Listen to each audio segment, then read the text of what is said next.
This is the real concrete jungle. Where I'm from, yeah. I'm from a concrete jungle in the middle of the Pacific Ocean. The concrete jungle.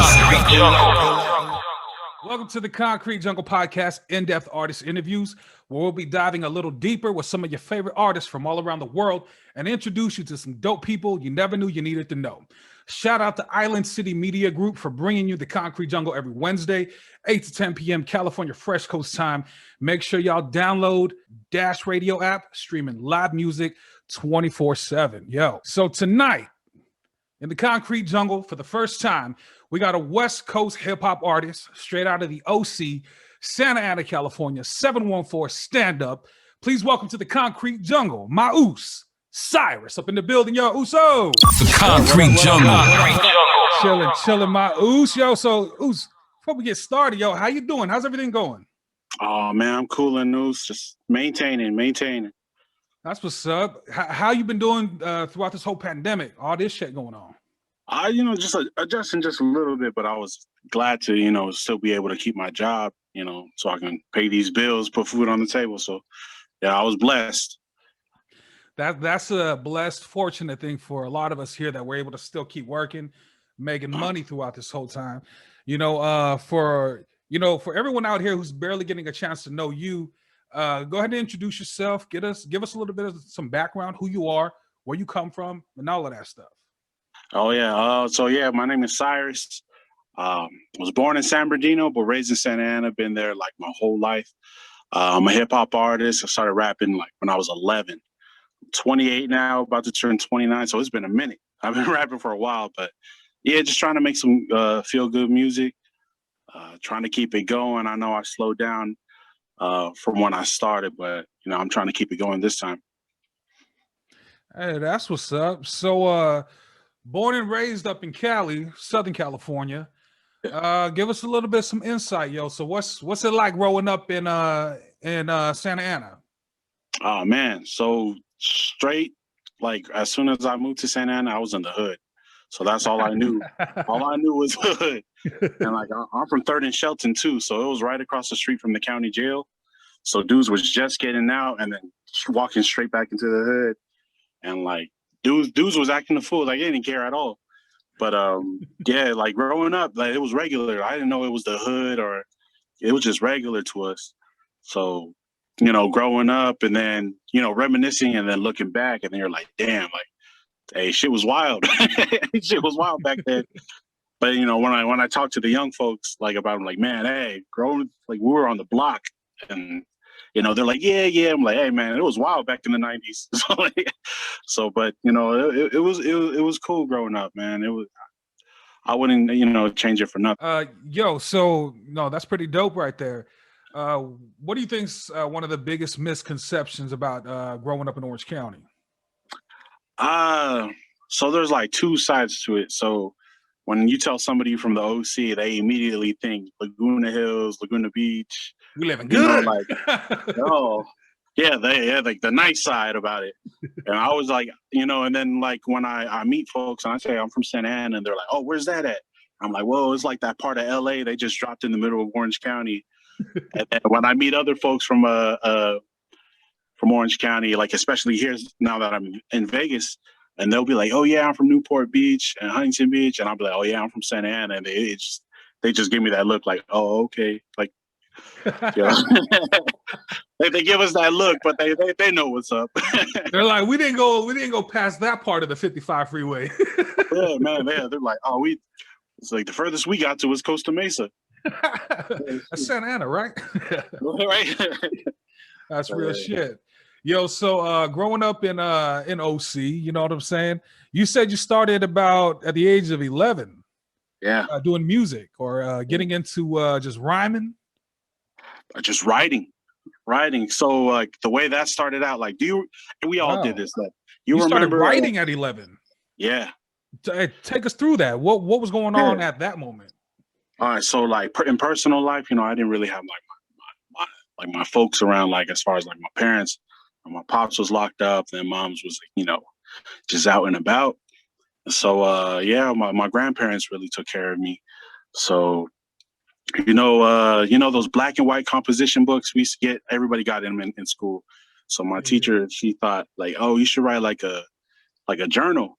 But then I started writing her, writing like the truth about like, the things that excited me and like whatever. And she was just like, dang, Cyrus, like you should write like poetry, because I would start getting my books back, and after she would grade them, because it was just for like spelling.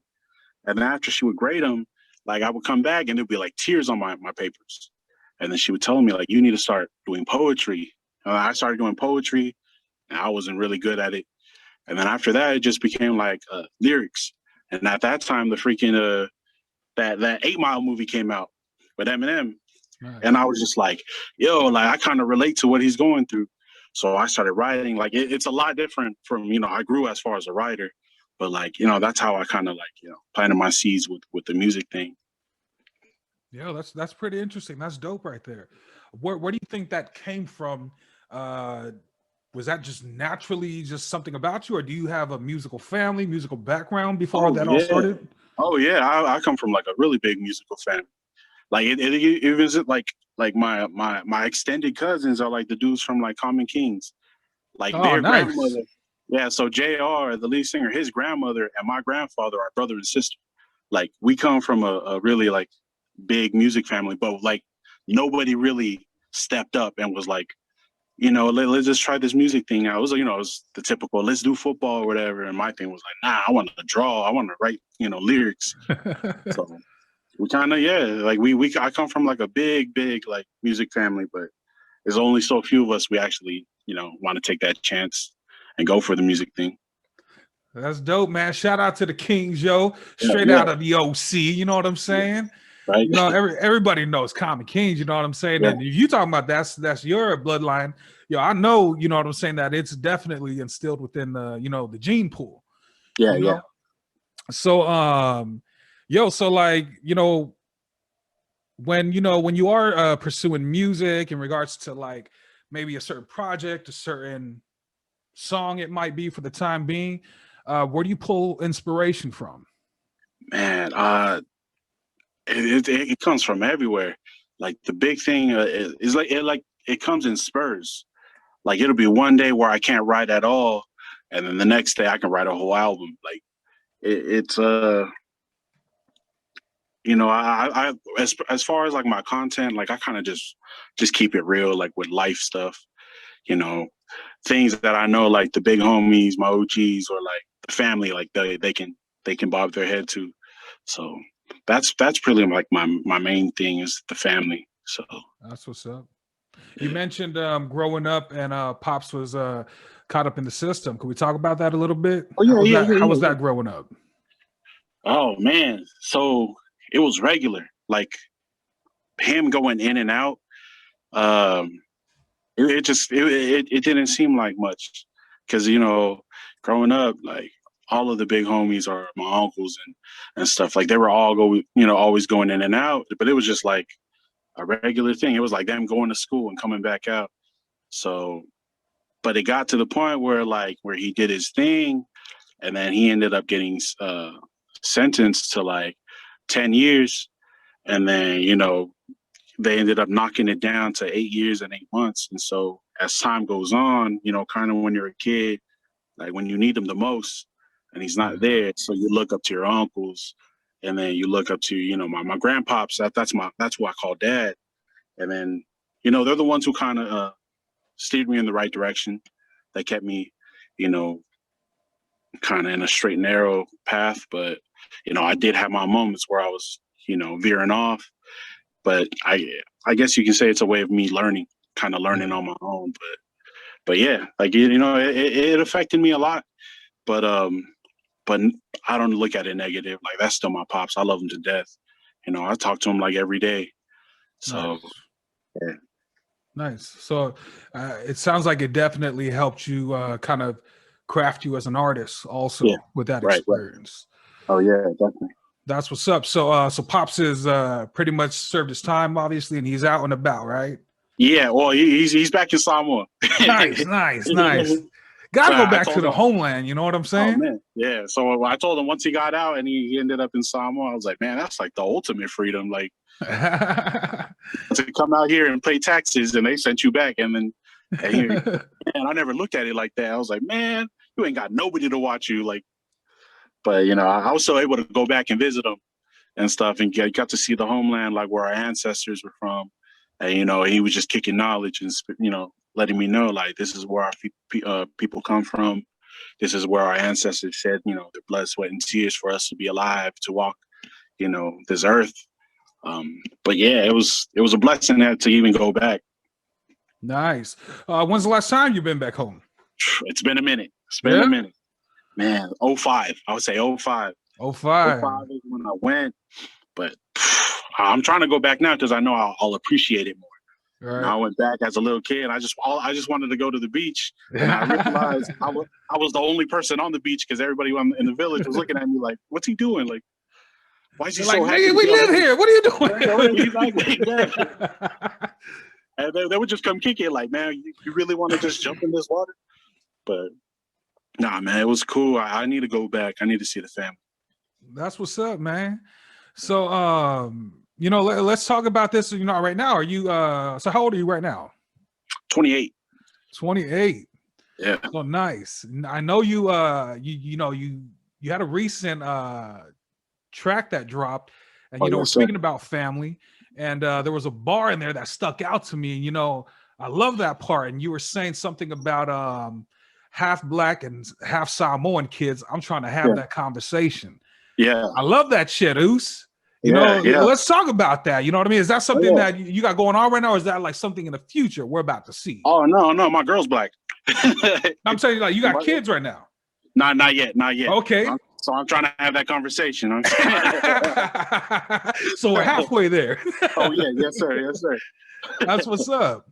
So being in a relationship with a young, beautiful African American queen, how is that? Have you guys experienced any type of any racist type of situations, or being in a mixed couple relationship?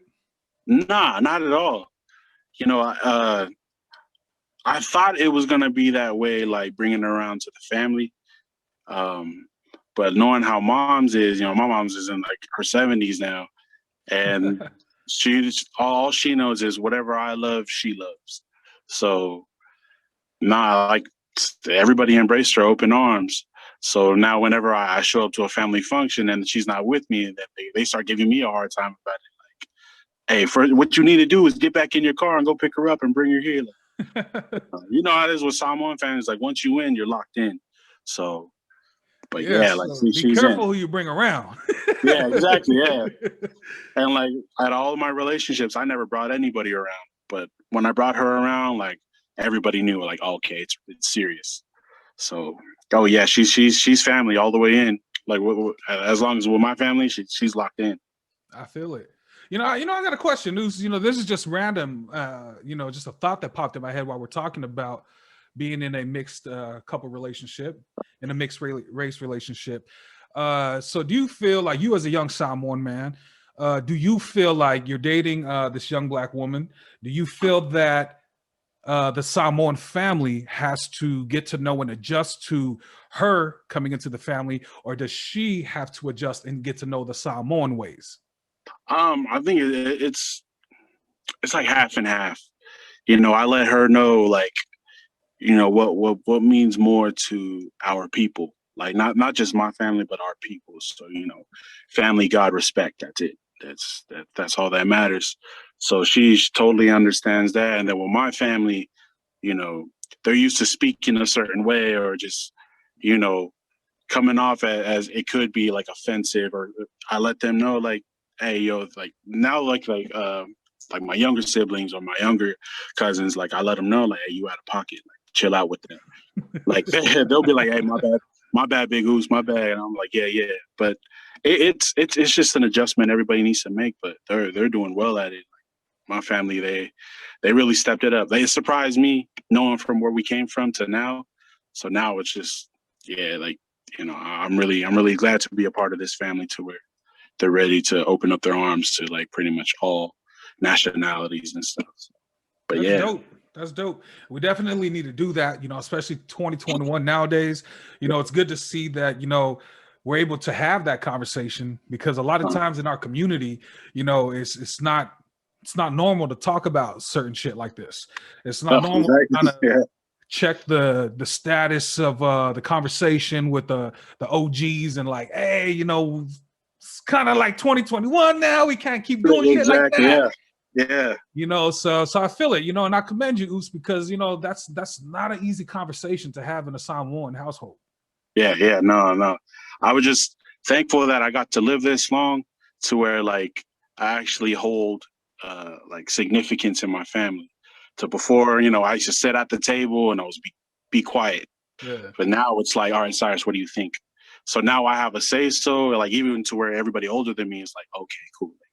Yeah. Cyrus thing. I learned a lot from my pops, like what to say, how to say it, and then know when to speak when you need to. So, I'm able to do that with my family. So it's cool, man. That's what's up. It reminds me of a dope saying of we are the new pretty much ancestors, and we need to walk accordingly. Exactly. So salute to that, Uso. I commend you for that. Good shit, Uso. You know what I mean? Yeah, appreciate I feel that, man. Speaking of music and how you got the new music projects that have recently dropped, what brought you back to music? Man, it was bubbling, man. Like I was just like, but the thing is, I never stopped writing. That was my thing. And I remember on Facebook, I kept posting, I'm like, man, should I even come back? Should I do this? I remember what it was last time. I didn't have as much fun. Like it felt like a job. And I kept, it was pretty much an argument I was having with myself. And then finally it was like, man, like stop caring. Like stop caring what other people think. So now when I make music, I don't really make it for like to like please anyone besides, like my family. But other than that, it was just like, man, I'm just gonna go in the booth and, just speak my truth and just let it go. And ever since I came back, everybody was just like, oh man, you came back 20 times better, 30 times better. I'm like, oh shoot, like I kept caring too much about like opinions and stuff. But now that I'm back, man, I was waiting, man. I was watching every. I saw when you did your what was it, the soccer dad, your project that you had. Shout out to the soccer dad. Go ahead and stream that. Yeah. All platforms, Joe. Devotion. Yeah, I saw when you were doing that. I saw when USO Cole was moving. I saw when everybody was moving. Hey, shout out to USO Cole. Man. Orange County got some really dope untapped artists, Oos. For real. For reals, Oos, Man, but yeah, just seeing you guys work, and I was just like, man, I need to get back into it. And it wasn't until now where I met the dudes that I work with now, and they're just dudes that are on my level as far as like their mindset. Nice. Man, like it pulled me all the way in, and I became like the guy who was, because I had the most experience, and everybody's looking to me for answers, and I was more than willing to help. So yeah, man, I'm back in. That's what's up.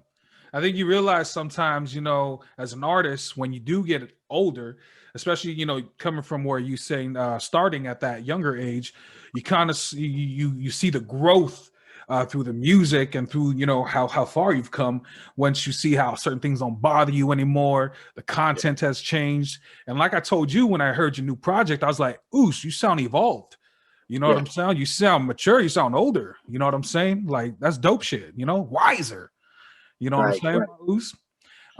You were saying something right now that I really want to touch base on, because I think a lot of artists deal with this. Your first run at doing music, when you're dropping your first projects around, you said that you didn't enjoy it too much. It felt like a job. Yeah. Let's talk about that. I feel like some artists deal with that a lot. Let's talk about that. How was that situation for you? Man, so like it started out like it was all for the love of it. Shout out to Manuscript, like they're my folks, like they're my people. Hey, shout out to Manuscript right there. Yeah, they're my folks. Like I love them. And when when they heard me do my Where I'm From track, it was just a kid raw, like just writing, for the love of it. And then it was just, as time went on, I just, there was just the deadlines I was creating for myself. And rather than just writing because I felt like writing, it was like, okay, I got to finish this song by Tuesday. I got to finish this song by Saturday. And I was just like, man, like when can I just enjoy doing what I do? And I don't know, it was like a reality check because I wanted to do it so bad. And then at that time, my ego was huge. Like I was trying to stay humble, but it was finally people are recognizing me for my music after so long, starting at 11. And then when I linked up with Manuscript, I was 23. And then finally, I was like, man, finally people care, like Manu and them, they didn't have to give me a shot, but they did. It was, you know, finally getting in, and then I realized, dang, what I got myself into. Like, am I willing to put in the work? I was, but I wasn't even enjoying it. But now that I'm in, like I'm recognizing the patterns from before, and like knowing how to pace myself. Know how to go at my own pace rather than trying to beat the clock. To get some certain songs out and stuff. So. Fuck those deadlines. Right, exactly. It's like do it when I feel like it. That's what's up, man. That's what's up. So so this time around, as you're doing music, what type of impact are you hoping to make? Just pretty much like how we were talking about, like just trying to show people, like, man, like it's okay to be yourself. Pretty much everything that we brought up, like as far as like having like an interracial marriage, like, I'm just trying to like open people's eyes to like the world's a lot bigger than the block you live on. And so I mean, I made it all the way to Vegas. I got my own crib and everything, and it's like, like those milestones I started meeting, and I'm just trying to show like everybody, like, man, I grew, from where I was at, to now, just trying to show everybody, like, yeah, man, like I guess you do get older, you do get wiser, and I'm pretty much just trying to make everything right, just trying to, like how you're saying it, like how we're the new ancestors, like I'm living for the generation I won't live to see. So I'm trying to pave that way and trying to help everybody else. But yeah, that's where I'm at right now. That's dope. That's dope. Hats off to that. It was nothing but respect, for you in that sense and how you're moving. How do you feel about the current state of island hip hop right now? I know in New Zealand and Australia, they're banging right now. Like dudes are blowing up left and right. Like, it may just be inside of their own country, but man, like they got the support, behind each other. In America, man, I know there's so much talent. If we could all just get, behind each other, man, that'd be crazy. Like we could do so much. We have so much potential just as our people, you know. So, I see how, everything's moving. I know there was that challenge that just passed with the Yes Challenge, and everybody and their mama got on that damn thing. And then Drew Deasy dropped a challenge, and everybody started getting on that. So, that's a sense of unity. But if if we were just able to just, break down those walls to where it's not just SoCal, Northern California, or OC in LA, Utah, Washington, Alaska, like if we could all just become one, start, collabing with each other, just, get outside of our egos and just start, working with one another, man, like the potential was crazy. Like we could really, make a footprint, besides Booyah, like Yep.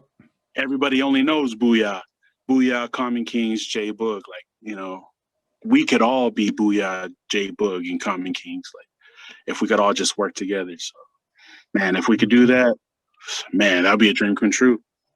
Real shit, real shit. Speaking of New Zealand and the hip hop that's going on over there, with you being from the West Coast, where gangster rap originated, and gangbanging, came about. How do you feel when you see like those artists overseas that are, banging? You know what I'm saying? Like, Oh man, let's talk about that. I've had this conversation before, like with like my peers and stuff. I say, if that's what they're really living, if that's what they're about, so be it. I mean, I'm not gonna knock anybody's hustle. Like, You know, it's one thing if they were faking the funk, really, but you know, if that's what you know how they're living out there, and you know, let it be. I'm cool with it. You know, as long as you know they're really about it. But you know, they're not trying to turn gangbanging into a fad. That's how people get murked out here. But Shit get like, real out here, you know yeah, what I exactly. mean? But man, you know, but if that's how they're you know that's how they move out there with them. Like, hey man, that's cool. No, I feel it, man. I was definitely, you know what I'm saying, like nothing but love and support when I see our peoples out there, because I feel like representation it really is everything. You know what I'm saying? And without our people in the limelight so much, or at the forefront of everything, you know, it's kind of hard to see ourselves there. You know? Yeah, yeah, So yeah, it was, you know, I feel that, you know, nothing but respect with that. yeah. You know, so are there any artists out there that you're looking to collab with and work with? Anybody and everybody, man. You know, I've there's a lot of producers out there that are just crazy. Like there's that I saw a video with Timbaland and he was reacting to was it B Haru? I think his name is B Is Haru that Music. little Man. kid? Yeah. I know I think you're talking about, yeah, yeah. But like man, I was like listening to his beats and just hearing Timbaland react to it, I was like, man, that's that potential I was talking about. But just dudes out there, there's so many producers out there that dope, you know, to work with. So man, all of them. What's some in your playlist that would surprise some of your supporters that you're listening to? Oh man, I listen to everything, bro. Like like the Justin Timberlake sits next to Tupac, like on the playlist. So like it's just it's all over the place. Like the Eagles. Okay. I listen to rock. I listen to Muse, The Killers, all these things. But you know, reggae is my number one still. But you know, a lot of my inspiration as far as like writing, it comes from singers. Okay. Like Babyface. Like to me, I think that he's wild. Like One the of the way he best writes, writers, you know what I'm bro. saying, in the game, man. Dude, I look at that and I'm like, man, like how can I write like that, but as a rapper? So you know, just you know, pretty much everything will surprise everybody. And it'll be music like nobody ever heard of, or like a dude that I heard on YouTube who only gets like 200 views, but I heard a track and I'm like, yo, this is crazy. And it'll be on the playlist. That's But, dope. Do man, you do, is it just strictly bars for you, or do you also do the singing? You do any production? I mess around with the beats, but it's mainly just the lyrics. You know, I try not to punch so much because you know, battle rap is my cup of tea, man. Hey. And I know you be bodying everybody, but but yeah, like my like because I watch battle rap so much and I want to punch, I want to get that reaction, but it'll be in the middle of like a love song. I'm trying to punch, and then I'd be like, man, I catch myself. I'm like, man, I need to stop doing that. But Hey, no, that's but dope. every now and then I'll try to throw in a punch that'll have everybody like, okay, I see you. So you ever thought about battle rapping news? I get asked that all the time. Like battle rappers will hit me up. Like if you're familiar with like Team Hami, like Yeah. Amzilla hit me up, and Slave then Sever. yeah, that's my favorite battle rapper right there. Oh, word. That's what's up. Like Amzilla, PH, RIP PH. I did a show out there in Oakland, and he was out there doing a battle, and he was at my show. Or he was at the show, and I just so happened to perform, but I got to chop it up with him. But like so many people, I get asked to. I don't know, man. I think my thing is like memorizing everything, because I'll probably get caught up in my own hype. Like if the crowd goes crazy, then I'll be like, dang, I forgot my next 2 rounds. Like, so I think about I think about that all the time. But I think I'll stick to the writing, man. Like as far as rapping. No, that's real shit, man. You know, I know you probably experienced this, you know, as a performer. Memorization is like one of the biggest, you know, like things we got to deal with, because sometimes I'll be performing on stage and I literally am thinking about a grocery list of shit. You know what I'm saying? Exactly, Like, yeah. Like I think I did a show with I opened up for Hieroglyphics, and I did my show, and halfway, I think by like my 10th bar, I was like, hey, what the hell was I supposed to say next? And then I just started freestyling. I just freestyled into the hook. And then after the show, like, because I was performing with somebody, and they were like, dang, how'd you forget something you wrote? And I'm like, man, I don't know. Like, it happens all the time. Like, I'll perform, and I'll just forget, like, dang, what was my next word? And like, shit, I don't know. and just pretty much start riffing it. Yeah, that's good, man. You know, bro, I know a few cats, respect, that don't know how to freestyle. So, like, you know, I felt for them at moments where they've had that experience and it's dead silence on the mic. You know what I'm saying? Yeah, no, so if you go flip into a freestyle, that's a real MC right there. You know what I'm saying? Oh, I practice.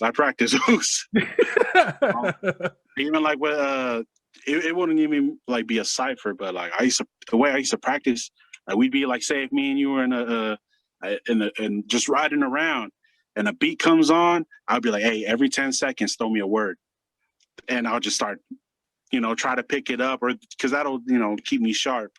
And then we'll just start flipping like, hey man, ask me a question. And then I'll start rapping my answers. So I that's how I practice. You know, I started getting good at freestyling, and so I stopped. But yeah, like it's always good to just have that in your arsenal where you're just like, damn, what was my next word? And just point at somebody in the crowd and just start freestyling. Like, but yeah. That's real shit. You know what I mean? I mean, where I come from, you can't be considered a real MC if you don't know how to freestyle and write. You know what I'm saying? Right. You got to know how to do both, have both of those in your arsenal. You know what I'm saying? Exactly. Yep. Hats off to you knowing that the art is still alive. You know what I'm saying? Yeah. You know, so, you know, before we get ahead of ourselves right here, Oos, you got some new music that just dropped. Let's talk about it. Okay. So let's talk about the new project. It's real, and we have the bottoms. Yeah. Let's talk about that right there. Can you take us through the whole concept and how this all came about? All right, so it's real, man. Like, it pretty much just talking about, like, you know, when you dream about something. I'm not a big believer about dreams and wishes and hopes. I'm really about getting it done. So pretty much it's showing that evolution. Like, man, I took everything that I hoped for and made it reality. So that's where like It's Real's coming from. So even in my second verse, I shout out to the homies that are locked down, but like letting them know, like, yeah, I got y'all. Like, when you guys get out, I'm here for y'all. Like, and plus they're all dope on the mic too. So just trying to get them in would be cool. And then Bottoms was pretty much just trying to show, like, man, like what I'm going through personally at the moment, where people say they always supported me, but then, behind closed doors, is like, I'm just doing it just because everyone else is doing it. But, just like keeping it real. So that's where the Bottoms is like, when I say why I'm looking down from where I'm at, because the bottom's always overcrowded. So just saying, like, everybody at the bottom is always looking up, wishing they could be up there, but it's all crabs in a bucket, pulling each other down. So yeah, just trying to keep it real. Man, I feel that, man. And for those of you guys out there who's tapping in with us for the first time, make sure you guys stream my Uso's music. It's on all platforms. He's got those tracks plus, dude, he's got a grip of more shit content out there. So make sure you guys do tap in on that right there.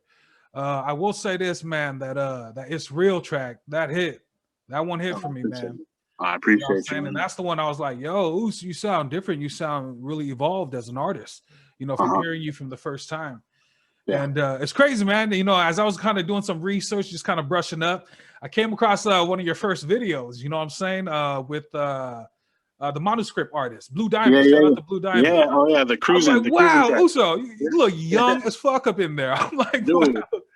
Man, now I got a beard and gray hair, and I'm just, man. You're an ancestor, bro. You know what I'm saying? Yeah, I am now. It's time to take that throne right there. You know what I'm saying? Yes, sir. So, I know we got those tracks coming out. Do we have any future projects we can keep an open eye out for you? Oh man, more music videos. I'm trying to build together an album right after, as we speak. Just being a perfectionist. It's me. It's pretty much me pulling myself down because, I want to put some like the It's Real and Bottoms track were never going to come out. But, you know, if it wasn't for my engineer to push it out, like, man, like it sounds good the way it is. But no, I definitely got so much music coming out. Like pretty much if you guys like It's Real and Bottoms, oh man, like I got something for you. That's what's up. Yeah, sometimes as an artist, you know, you get a little bit you know what I mean, meticulous with like, oh shit, you want things to be perfect, you know? Yeah. And your I'm not ready, gotta be perfect. Is another artist like, damn, I can't even reach that level. All right. So right. like, you know, that's dope that, you know, you're able to still keep your hands on the project and you're not just throwing out content, you know what I mean? Just to throw you know, there's a lot of artists out there and it's like, yo, where the fuck did you come from? And at the same time, it's like, all right, where the fuck did you go? You know what I'm saying? Yeah. Just put out 30 things, you know, in 1 week and then you don't hear from them at all ever again. And I'm like, I'm not trying to be that. You know, I'm trying to last. What is your advice to a young Samoan USO, you know, going through what you have gone through, debating, should I try this, should I try my hand at this art in this music? What would you advise them? Oh man, just keep your head up. You know, don't let anything slow you down, even if it's your own family, you know, your closest friends. Like, just keep going. Like, you get better. Things always get better. You know, yeah, everything, you know, kind of declines at first, but it always gets better. It always skyrockets. So, but yeah, just keep your head up. I know times are rough. It always gets rough for all of us, but you know, one foot in front of the other, just keep moving. Definitely got to keep it moving. You know what I'm saying? And, you know, Oos, I just want to say, man, we appreciate you taking the time out to check in with the Concrete Jungle. You always got a spot here and you always got a home with us, Oos. We rocking with you. You know, we here for you, Uso. That's the purpose of this platform. You know, is to push that real essence and that core of hip hop that, you know, the elements were born on. And at the same time, pull our local artists out there to that dream that, you know, where y'all moving towards, you know, we're rocking with you. So, oh man, likewise. Yeah, that's real shit right there, yo. You know, before we let you go, any shout outs, anyone that you want to go ahead and big up at this point? Oh man, shout out Manuscript for giving me that look. My cousin Lee, like he's the biggest push behind me. I wouldn't have rapped if it wasn't for him. Shout out to my team, the home team. That's where that THT comes from. But yeah, just, you know, shout out to the fams, my girl, you know, shout out to you, man. Shout out to the Devotion out here. Devotion out here smoking everybody. You try to grab that mic. But yeah, man, shout out to you. So, you know, I appreciate you for even reaching out, man. Ooze, I had to be Ooze. I've been trying to get things in order and stuff, Ooze. And sometimes, you know what I mean, Ooze, with life getting ahead of us, schedule getting in front of us, this was long overdue with me and you. No, I appreciate you. Long overdue with me and you, and just the beginning of what we need to link up and do. And because Ooze, I'm fucking with you, man. You know what I'm saying? I appreciate it. Yep. I fucks with the music. And Ooze, I know where you're going with it, and I ain't got nothing but love and respect for your path and what you're doing, my Uso. Oh, I appreciate you. That's peace, love, and blessings right there, Oos. We encourage you to, you know what I'm saying, keep moving in that sense. But before we do tap out on this, let us know how we can get a hold of you on all platforms, any which way. Oh, man. All platforms, THT space CYRUS. THT CYRUS. All platforms, Instagram, YouTube, Spotify, Apple Music, Tidal. You just look me up and all my tracks will drop down. That's right, y'all. Thank you for checking in with the Concrete Jungle. It is your USO Devotion, chilling with my USO, CYRUS, yo. Your fresh off the block artist for the week. Keep it locked. This is the Concrete Jungle, Island City Radio. Blah, blah, blah. Yo, this is CYRUS. Tap in with the Concrete Jungle with the USO Devotion. Let's go. The Concrete Jungle. Concrete Jungle.